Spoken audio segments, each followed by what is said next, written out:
Hello students, चलिए आज हम कुछ और मल्टीपल चॉइस क्वेश्चन करते हैं क्लास 10 के साइंस के सब्जेक्ट के लिए।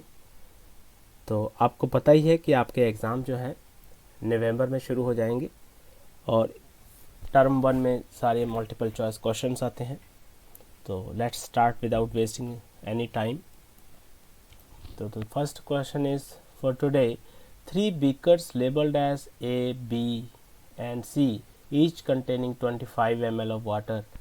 Okay, a small amount of sodium hydroxide and hydrous copper sulfate and sodium chloride were added to the beaker A, B and C respectively. कहने का मतलब ये है कि ए बीकर में सोडियम हाइड्रोक्साइड है, बी में copper sulphate and hydrous and sodium chloride जो है सी बीकर में है, तो वो ऐड किया गया। It was observe that there was an increase in the temperature of the solutions contained in beaker A and B, whereas in case of C the temperature of the solution falls. A और B में जब हमने sodium hydroxide और copper sulphate डाला, एक में sodium hydroxide डाला, दूसरे में एनहाइड्रस कॉपर सल्फेट डाला, तो उसमें से हीट इवॉल्व हुई, टेम्परेचर राइज हो गया। और C में क्या हुआ, टेम्परेचर डिक्रीज हो गया, फॉल हो गया। Which one of the following statements is correct? तो इनमें से नीचे वाली कौन सी ऑप्शन सही है, कौन सी स्टेटमेंट सही है? First is in beaker A and be exothermic process has occurred. बिल्कुल एक्सोथर्मिक हुई है क्योंकि हीट इवॉल्व हुई है, टेम्परेचर इंक्रीज हो गया है। In beaker A and B endothermic reaction has occurred, ये गलत है। In beaker C exothermic process has occurred, बिल्कुल गलत है क्योंकि बी सी का जो टेम्परेचर है वो फॉल हुआ है। तो फॉल तब होता है जब हमें हीट सप्लाई करनी पड़ती है, इट मीन्स एंडोथर्मिक प्रोसेस में टेम्परेचर कम होता है सराउंडिंग का। अब फोर्थ ऑप्शन है in beaker C endothermic process has occurred. C में क्या लिखा है कि सी में एंडोथर्मिक प्रोसेस होती है। चलिए अब इसमें आंसर है आपके कि सिर्फ फर्स्ट जो है वो सही है या फिर सेकंड सही है, जब फर्स्ट और फोर्थ सही है, और या फिर डी में आपको दिया गया है कि सेकंड एंड थर्ड सही है। अब देखिए, अब हमने जो अभी पढ़ा है वो ये है कि बीकर ए और बी में एक्सोथर्मिक प्रोसेस होती है और बीकर सी में एंडोथर्मिक होती है। तो इसका सही जवाब जो है वो सी आएगा कि पहला और फोर्थ स्टेटमेंट इज करेक्ट। ठीक है, तो इसका आंसर है ये सी। सी इज द आंसर। ठीक है, now next question.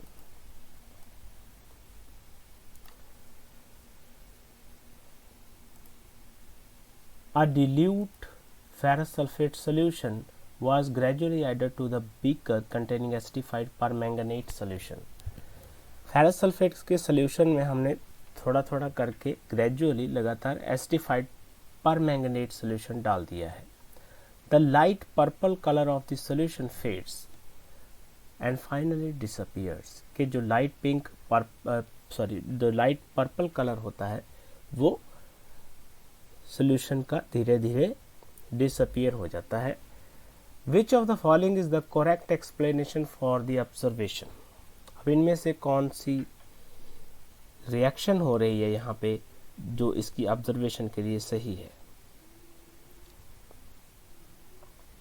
First option है हमारे पास potassium permanganate is an oxidising agent. ये हमें पता है, इट ऑक्सीडाइजेस फेरस सल्फेट, ये फेरस सल्फेट को ऑक्सीडाइज कर देता है।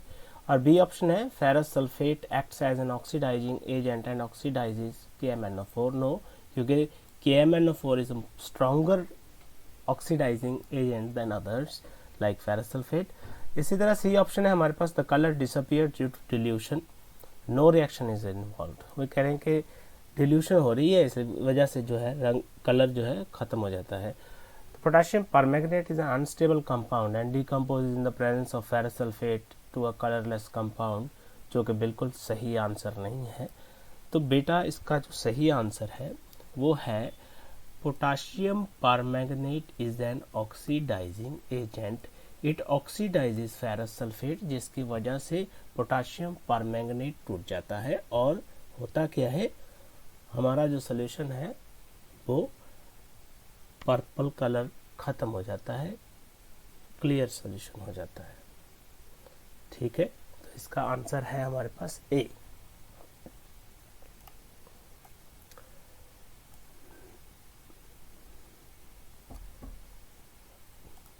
Which among the following is और आर डबल डिस्प्लेसमेंट रिएक्शन। अब इनमें से कौन सी डबल डिस्प्लेसमेंट रिएक्शन होती है?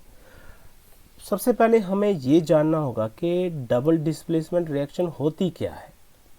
ठीक है, हमें ये पता होना चाहिए।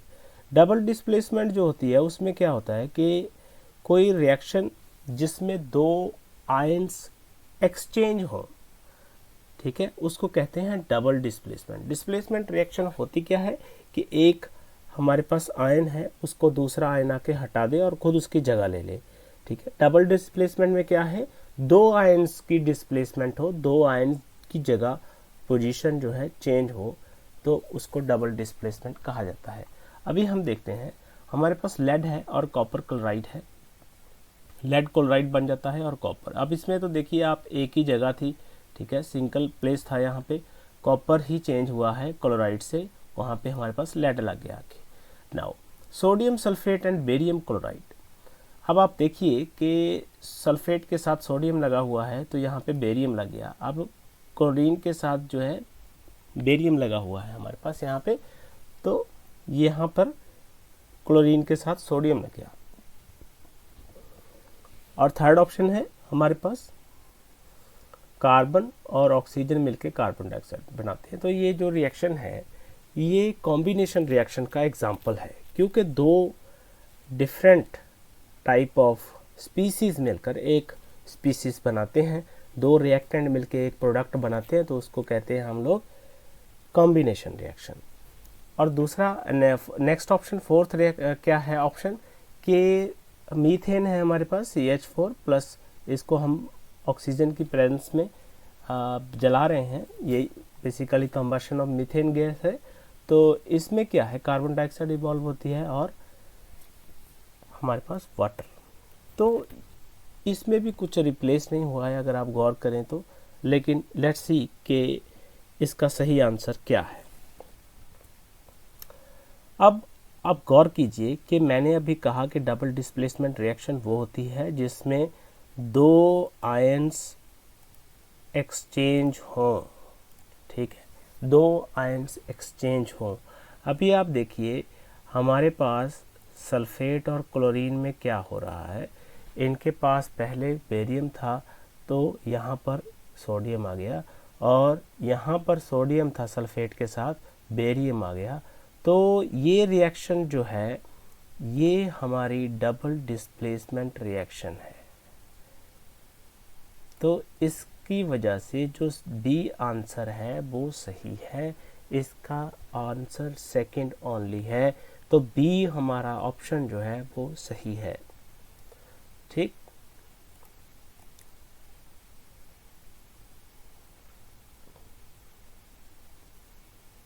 चलिए नेक्स्ट क्वेश्चन करते हैं हम। Which among the following statements are true? Exposure of silver chloride to sunlight for a long duration of turns gray due to। सूरज की रोशनी में जब हम सिल्वर क्लोराइड को रखते हैं फॉर लॉन्ग टाइम तो वो ग्रे हो जाता है, इसकी वजह क्या है? The formation of silver by decomposition of silver chloride, के सिल्वर क्लोराइड टूट जाता है और सिल्वर बनने लगता है, उसकी वजह से ये ग्रे हो जाता है। फर्स्ट आंसर है इसका। Second is sublimation of silver chloride, कि सिल्वर क्लोराइड है वो उसकी सब्लिमेशन हो जाती है, वो सॉलिड हो जाता है, वेपर बनने के बाद डायरेक्टली लिक्विड जो है सॉलिड में कन्वर्ट हो जाए तो उसको हम कहते हैं। फिर क्या है कि decomposition of chlorine gas from sodium chloride, कि क्लोरीन गैस बन जाती है सोडियम क्लोराइड से, तो इस वजह से हो जाता है। ऑक्सीडेशन ऑफ सिल्वर क्लोराइड, कि सिल्वर क्लोराइड की ऑक्सीडेशन हो रही है। अब इसमें से हमें आंसर्स दिए गए हैं कि इनमें से कौन सा सही है।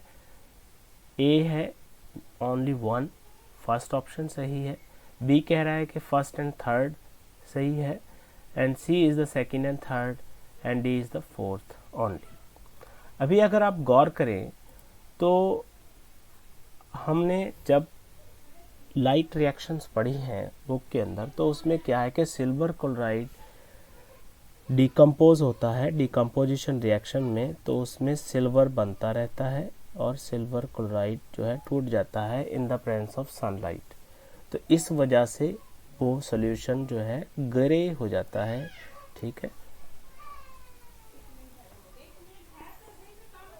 Side reacts vigorously with water to form calcium hydroxide accompanied by liberation of heat. This process is called slaking of lime. Calcium hydroxide dissolves in water to form its solution called lime water. Which among the following is or are true about slaking of lime and solution formed? देखिए इस question में क्या कहा गया है कि solid जो calcium oxide होता है वो पानी के साथ विग्रसली बहुत ज़्यादा रिएक्ट करता है, कैल्शियम हाइड्रोक्साइड बना देता है और उसके बाद हीट इवॉल्व होती है, लिबरेट होती है, तो इसको हम कहते हैं exothermic reaction. This process is called slaking of lime. ठीक है, क्योंकि स्लेक्ट लाइम बन जाता है। तो calcium hydroxide dissolves in water to form its solution called lime water, जो कि वाइट कलर का होता है। Which among the following, white colour का नहीं होता, जब कार्बन डाइऑक्साइड पास करते हैं तब वाइट कलर का हो जाता है। Which among the following is true about the slaking of lime and the solution form, इनमें से कौन सी बात सही है जो स्लेकिंग ऑफ लाइम और सोल्यूशन बना उसके बारे में। पहली बात है it is an endothermic reaction. ठीक है, कि इसमें हीट देनी पड़ती है। दूसरा है it is an exothermic reaction, इसमें हीट इवॉल्व होती है। The pH of resulting solution will be more than 7, जो सोल्यूशन बना उसका pH मोर देन 7 हो जाएगा। Fourth option is the pH of the resulting solution will be less than 7, जो resulting solution बना है स्लेकिंग ऑफ लाइम का उसका pH 7 से कम होता है। तो इनमें से कौन सी बात सही है? चलिए हमें ऑप्शन दी गई हैं, वो हैं A first and second, B second and third, C 1 and fourth, and D is third and fourth. तो अगर हम थोड़ा दिमाग से काम लें, थोड़ा ध्यान दें, तो हमें क्या मिलेगा कि जो ये बी ऑप्शन है हमारी, जिसमें सेकेंड और थर्ड बात कही गई है, क्या कहा गया है? सेकेंड में कहा गया है कि it is an exothermic reaction. ठीक है, जैसे हमने यहाँ पे देखा है कि लिबरेशन ऑफ हीट होता है इसमें। और थर्ड क्या है? The pH of the resulting solution will be more than 7। अभी आप देखिए हाइड्रो ऑक्साइड बना है हमारे पास। क्या बना है? Hydro oxide. हाइड्रो ऑक्साइड मतलब बेस बना है। तो बेसिस का pH क्या होता है? ऑलवेज बेसिस है pH greater than what? You should know always basis का pH always greater than 7 होता है, जो कि बेसिक pH होता है, अल्केलाइन pH होता है। तो इसलिए जो हमारी ये बी ऑप्शन है ये सही है कि solid calcium hydroxide vigorously reacts with water to form calcium hydroxide and liberation of heat। तो जो बड़े क्वेश्चन होते हैं बच्चों, ऑलवेज रिमेंबर, मोस्टली उनका आंसर क्वेश्चन के अंदर ही दिया होता है। ठीक है, आप याद रखिएगा कि उसका आंसर क्वेश्चन के अंदर ही दिया होता है, बस आपने प्रेजेंस ऑफ माइंड से इनको अटेम्प्ट करना है, बिल्कुल भी घबराना नहीं है।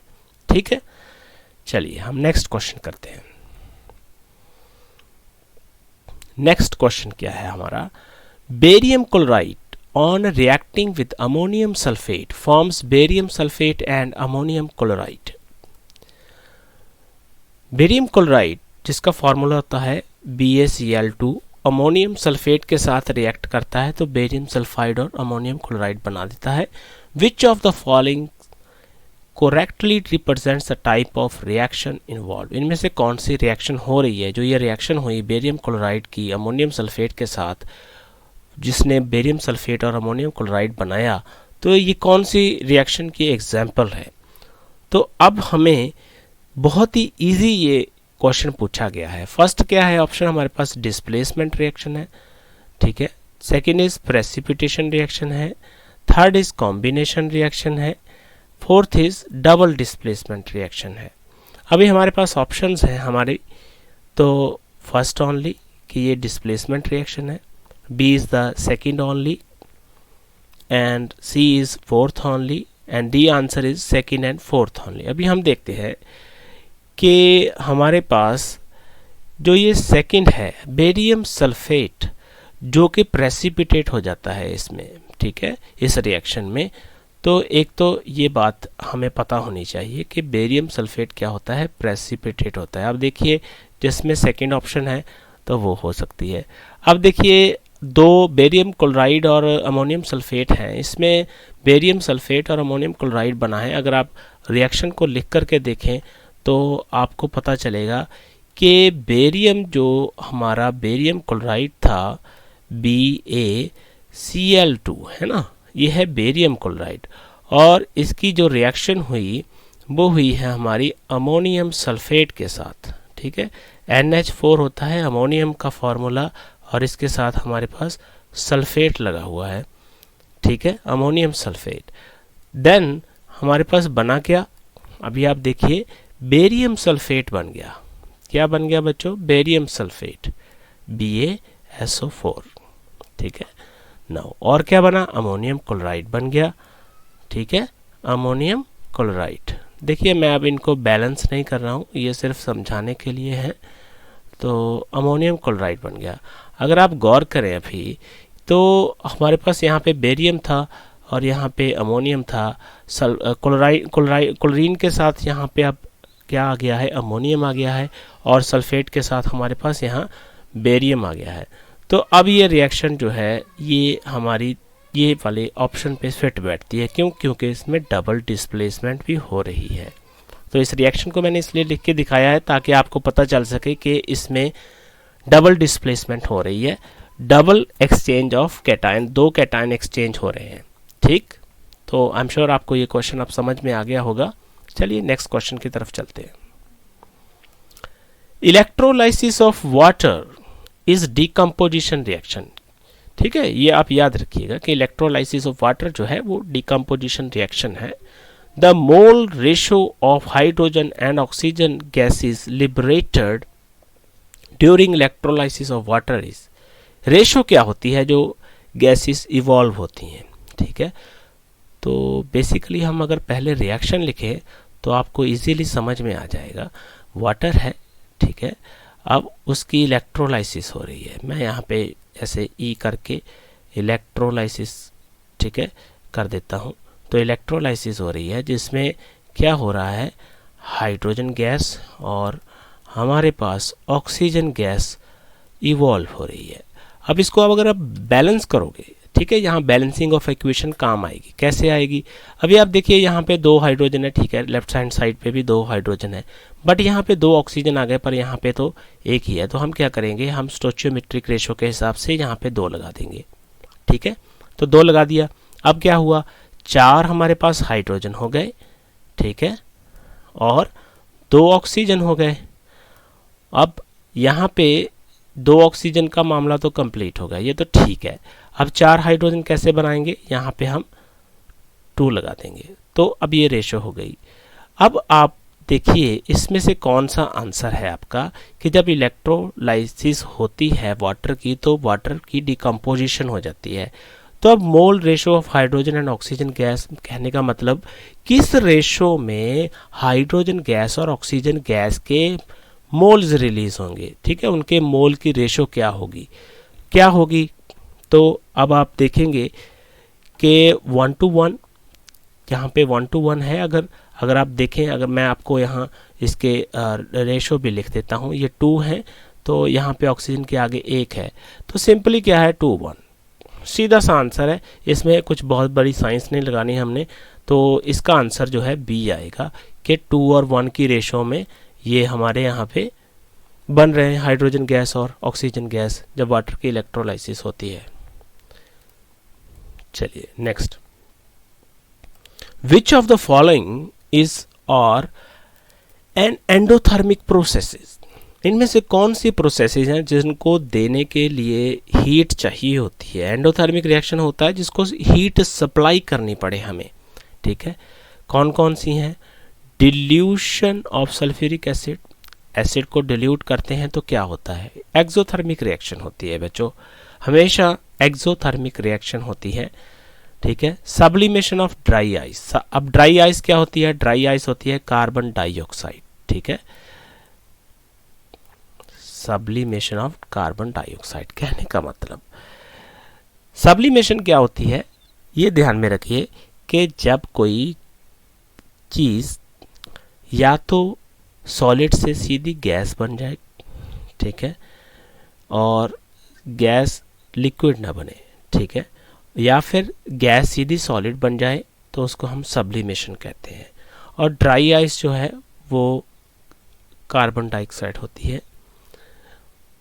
और डिल्यूशन ऑफ सल्फ्यूरिक एसिड हमेशा एक्सोथर्मिक रिएक्शन होता है। अगर आपको याद हो तो ऊपर हमने एक क्वेश्चन किया था पहली वीडियो में, तो वो एक्सोथर्मिक रिएक्शन होती है जब हम किसी एसिड में पानी डालते हैं।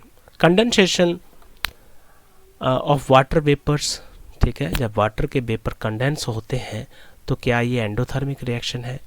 इसी तरह हमारे पास इवेपोरेशन ऑफ वाटर, ठीक है, जब वाटर की इवेपोरेशन होती है तो उसको क्या चाहिए होता है।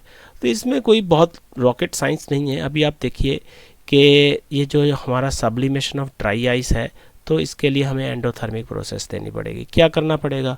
ठीक है, हीट देनी पड़ेगी इसको, तो ड्राई आइस की सब्लिमेशन तब होगी, ठीक है। देन इवेपोरेशन ऑफ वाटर, उसके लिए भी हमें एनर्जी देनी पड़ेगी, तो इसलिए आपका डी आंसर है इसका, ठीक है। आई एम श्योर आपको ये बात समझ में आ गई होगी। और फिर भी अगर आपको कोई डाउट है तो आप कमेंट बॉक्स में कमेंट करके पूछ सकते हैं without any hesitation. Questions are always most welcome. Next question है हमारे पास, in the double displacement reaction between aqueous potassium iodide and aqueous lead nitrate, ठीक है, a yellow precipitate of lead iodide is formed।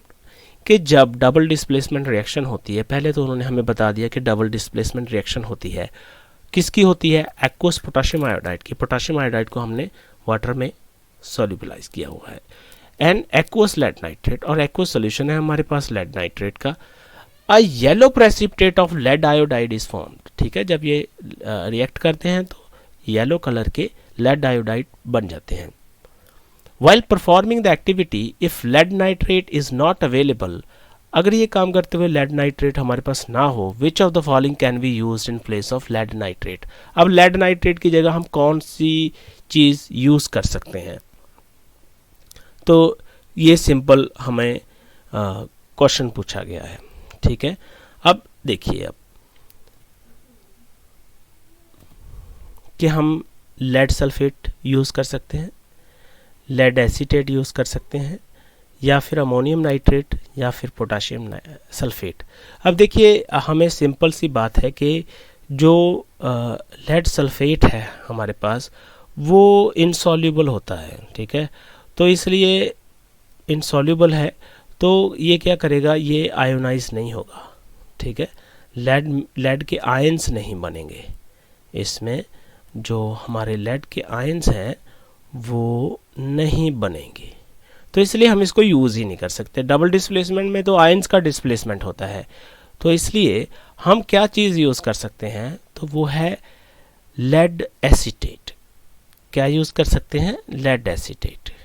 तो ये इसका answer है, बस सिंपल बात, बहुत कुछ इसमें रॉकेट साइंस नहीं है, क्योंकि आयोनाइज करने वाली स्पीसीज चाहिए। अब अमोनियम नाइट्रेट हम इसलिए नहीं यूज़ कर सकते क्योंकि हमें तो बनाना क्या है? लेड आयोडाइड बनाना है, सिंपल सी बात है ना। ये ध्यान में रखना है। तो हम पोटाशियम नहीं यूज़ कर सकते, ठीक है, क्यों? क्योंकि हमें बनाना क्या है, लेड आयोडाइड बनाना है, ठीक है, तो इसलिए थोड़ा प्रेजेंस ऑफ माइंड के साथ। चलिए नेक्स्ट क्वेश्चन पे चलते हैं। Next question is which of the following gases can be used for storage of fresh sample of an oil for a long time?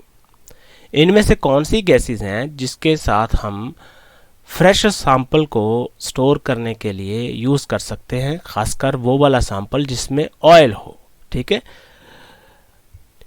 तो इसके हमें ऑप्शंस दिए गए हैं, कार्बन डाइऑक्साइड गैस और ऑक्सीजन। अरे भाई, ऑक्सीजन तो हमेशा रिएक्ट कर जाएगी, है ना, नाइट्रोजन और ऑक्सीजन, इन दोनों में से कौन सी यूज़ कर सकते हैं? नाइट्रोजन ठीक है, अब ऑक्सीजन है वो तो फिर ऑक्सीडाइज कर देगी ऑयल को, और कार्बन डाइऑक्साइड में फिर से ऑक्सीजन रहेगा और हीलियम रहेगा।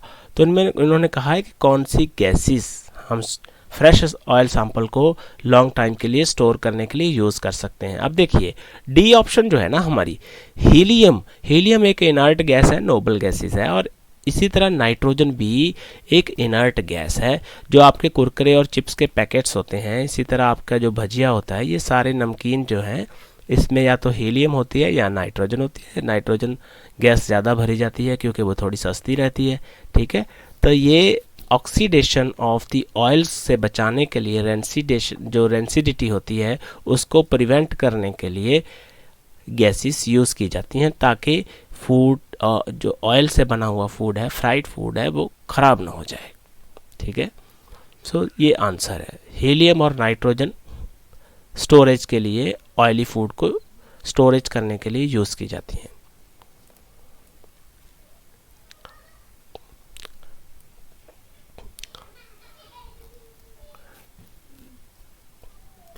The following reaction is used for preparation of oxygen gas in the laboratory.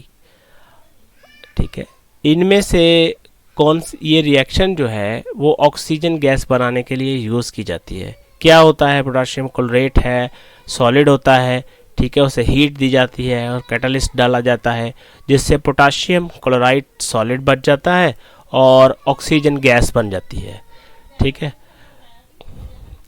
Now, which of the following statement is or are correct about the reaction?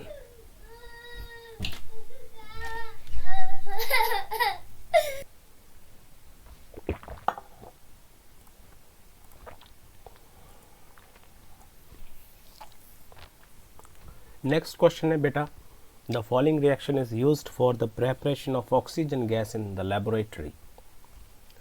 हमारे पास पोटाशियम क्लोरेट है जो कि सॉलिड फॉर्म में है, हमने इसको हीट किया और कैटालिस्ट यूज़ किया जिसने 2 पोटाशियम क्लोराइड बना दिए सॉलिड फॉर्म में और ऑक्सीजन गैस लिबरेट हो गई। Which of the following statements is or are correct about the reaction? तो इसमें कौन सी स्टेटमेंट सही है इस रिएक्शन के बारे में? First option is A. It is decomposition reaction and endothermic in nature. No doubt, heat भी मिल रही है। Potassium chlorate simple potassium chloride और ऑक्सीजन में चेंज हो रहा है। और इसी तरह सेकंड ऑप्शन है, it is a combination reaction. Combination reaction में तो 2 रिएक्टेंट मिलके एक प्रोडक्ट बनाते हैं, तो इसलिए ये कॉम्बिनेशन रिएक्शन नहीं है। No, it is a decomposition reaction and accompanied by release of heat. ये एक decomposition reaction है जिसमें release of heat होता है। अरे भाई, यहाँ पे तो heat देनी पड़ रही है हमको, ठीक है। D option is it is a photochemical decomposition reaction and exothermic in nature. तो photochemical तो यहाँ हो ही नहीं रहा, ठीक है, heat देनी पड़ रही है तब रिएक्शन हो रही है, और exothermic नहीं हो रही भाई क्योंकि heat तो हमें देनी पड़ रही है। तो इसलिए इसका सही आंसर ए है, it is a decomposition reaction and endothermic in nature, क्योंकि हमें इसको हीट देनी पड़ रही है, कॉम्प्लेक्स मॉलिक्यूल सिंपल मॉलिक्यूल में कन्वर्ट हो रहा है। ठीक है बच्चों, आई होप आपको समझ में आ गया होगा। चलिए नेक्स्ट क्वेश्चन पे चलते हैं। Which one of the following processes involves chemical reactions, इनमें से कौन सी प्रोसेस है जो केमिकल रिएक्शन के साथ होती है? Storing of oxygen gas under pressure in a gas cylinder, कि अगर हम ऑक्सीजन गैस को प्रेशर के साथ गैस सिलेंडर में स्टोर करते हैं तो क्या ये केमिकल रिएक्शन है? देखिए, अब जब हम किसी गैस को प्रेशराइज करते हैं तो उसमें होता क्या है कि गैस के मॉलिक्यूल्स जो दूर दूर होते हैं तो वो नज़दीक में आ जाते हैं, ठीक है। तो नज़दीक में आने की वजह से वो कम स्पेस में ऑक्यूपाई किए जा सकते हैं, जिस तरह के हम लोगों ने सिलेंडर की बात की। और लिक्विफैक्शन ऑफ एयर, ठीक है, या फिर keeping petrol in the China dish in the open, petrol को अगर हम चाइना डिश के अंदर रख के बाहर खुला छोड़ दें, या फिर heating of copper wire in the presence of air at high temperature. तो फर्स्ट जो है ये भी नहीं होगा, सेकंड भी नहीं होगा और थर्ड भी नहीं होगा, क्योंकि इसमें तो जस्ट इसमें गैस कंप्रेस हो रही है, इसमें लिक्विफाई कर रहे हैं और इसमें हम चाइना डिश के अंदर उसको इवेपोरेट होने के लिए छोड़ रहे हैं पेट्रोल को। अब इसका सही आंसर जो है डी आएगा कि जब हम कॉपर वायर को प्रेजेंस ऑफ एयर में हीट करते हैं, हाई टेम्परेचर में लाते हैं, तो वो ऑक्सीजन से रिएक्ट कर जाता है, ठीक है। तो ये एक केमिकल रिएक्शन है, ठीक है। तो इसका आंसर इसका डी आएगा।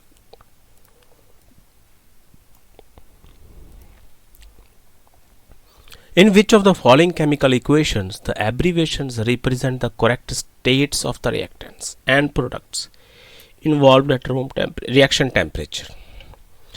अब इनमें से कौन सी केमिकल इक्वेशंस हैं जिसमें उन्होंने क्या दिया हुआ है, हमें एब्रीवेशन दी हुई हैं और उन्होंने ये कहा गया है कि जो हमारे रिएक्टेंट्स की या प्रोडक्ट्स की स्टेट्स बतानी है हमें जो सही होती हैं, ठीक है, कि कौन सी स्टेट में वो एग्जिस्ट करते हैं जब रिएक्शन होती है। अभी आप देखिए,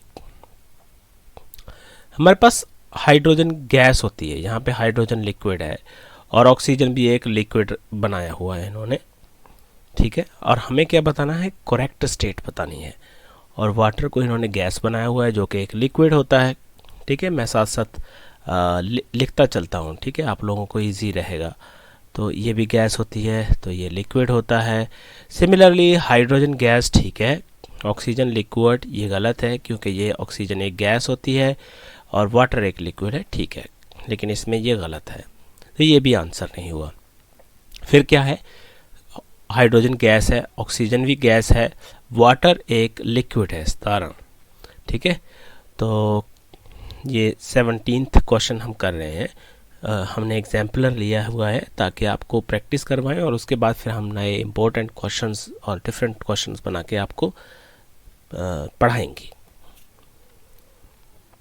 अब देखिए, आप हाइड्रोजन गैस बन रही है, ऑक्सीजन भी गैस बन रही है, पर वाटर यहाँ पे लिक्विड बन रहा है। अब जब हाइड्रोजन से ऑक्सीजन गैस मिलती है ना, तो water in the gaseous form बनता है, ठीक है। वाटर क्या बनता है, गैसियस फॉर्म में बनता है। ये हमेशा आप याद रखो, ठीक है। ये गलती मत कर देना कि लिक्विड होता है हाइड्रोजन, वाटर जो है, वाटर एक लिक्विड होता है, पर जब हाइड्रोजन गैस ऑक्सीजन गैस के साथ मिलती है तो उस वक्त जो वाटर बनता है वो लिक्विड स्टेट में बनता है बेटा, ना कि गैसियस स्टेट में बनता है, ना कि लिक्विड स्टेट में, ठीक है। तो ये आपका सही आंसर है, तीनों गैसेस होंगी। Next question, which of the following are combination reactions? अब इनमें कौन सी कॉम्बिनेशन रिएक्शन है? कॉम्बिनेशन रिएक्शन में क्या होता है, जब दो रिएक्टेंट मिलके एक प्रोडक्ट बनाते हैं, ठीक है। अब पोटाशियम क्लोरेट है हमारे पास, हीट दी, पोटाशियम क्लोराइड और ऑक्सीजन बन गई इसमें, तो ये तो डिकम्पोजिशन रिएक्शन है, तो ये आंसर नहीं है। मैग्नीशियम ऑक्साइड और वाटर मिलके मैग्नीशियम हाइड्रोक्साइड बना दिया जो कि एक बेस होता है, ठीक है, एक सिंगल प्रोडक्ट बन गया, ये पॉसिबिलिटी है। 4 एल्युमिनियम है, ऑक्सीजन के साथ रिएक्ट किया, एल्युमिनियम ऑक्साइड बन गया हमारे पास, तो ये भी एक ऑप्शन हो सकता है, हो सकती है ना, सिंपल से कॉम्प्लेक्स बन गया। अब इसी तरह जिंक से फेरस सल्फेट की रिएक्शन हुई, जिंक सल्फेट और आयरन बन गया। तो अब ये तो डिस्प्लेसमेंट रिएक्शन है, सिंपल सी बात है। क्यों? क्योंकि पहले आयरन सल्फेट के साथ लगा हुआ था तो जिंक लग गया, आयरन सॉलिड बच गया। अब हम देखते हैं कि हमारे पास जो ऑप्शन दी गई हैं इनमें से कोई है। देखिए पहले में फर्स्ट और थर्ड दिया गया है, ठीक है। फर्स्ट नहीं है, फर्स्ट डिकम्पोजिशन रिएक्शन है। सेकंड बी में क्या दिया हुआ है, थर्ड एंड फोर्थ। अब फोर्थ डिस्प्लेसमेंट है तो इसलिए बी भी आंसर नहीं है। सी में क्या दिया गया है, सेकंड एंड फोर्थ। अब सेकंड तो है लेकिन फोर्थ नहीं है, फोर्थ डिस्प्लेसमेंट है। और डी ऑप्शन हमारी जो है इसमें सेकंड और थर्ड दिया गया है, इसलिए ये आंसर है। क्यों?